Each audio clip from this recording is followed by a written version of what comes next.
দৃশ্য অদৃশ্য অনেক ক্ষতি আছে, এগুলো এখনকার সায়েন্স বিশ্বাস করে না। আর সায়েন্স বিশ্বাস করে না বলে যে আমরা বিশ্বাস করব না এমনটাও নয়, ঠিক আছে? নবী সাল্লাল্লাহু আলাইহি ওয়াসাল্লাম বলেছেন, রাতের বেলা তোমরা বাচ্চাদেরকে সন্ধ্যাবেলা ছেড়ে দিও না, সন্ধ্যাবেলা বাচ্চাদেরকে ছেড়ে দিও না, আগে ভালো করে সন্ধ্যাটা হয়ে যাক, যদি ছাড়তে হয় তারপর ছেড়ো।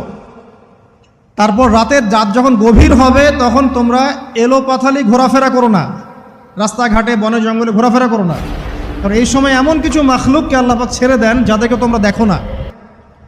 এখন বিজ্ঞান যেটা প্রমাণ করতে পারে নাই, এটা কি বিজ্ঞানের ব্যর্থতা না ইসলামের ব্যর্থতা? যদি বৈজ্ঞানিকভাবে আপনি প্রমাণ করতে না পারেন তাহলে সেটার কোনো অস্তিত্ব নাই। এই কথাটাকে ডাহা মিথ্যা কথা।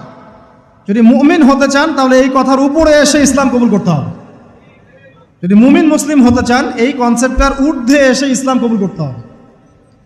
আল্লাহ রব্বুল আলামিন এবং তার রাসূল যা বলেছেন সেটাই চূড়ান্ত সত্য, সেটা আমরা প্রমাণ করতে পারি বা না পারি, এটাকে অন্ধভাবেই বিশ্বাস করতে হবে। এটাই হচ্ছে একটা মৌলবাদী কনসেপ্ট। আর এভাবে ইসলামের মৌলিক বিষয়গুলোকে না মানলে কেউ মুসলিমই হবে না।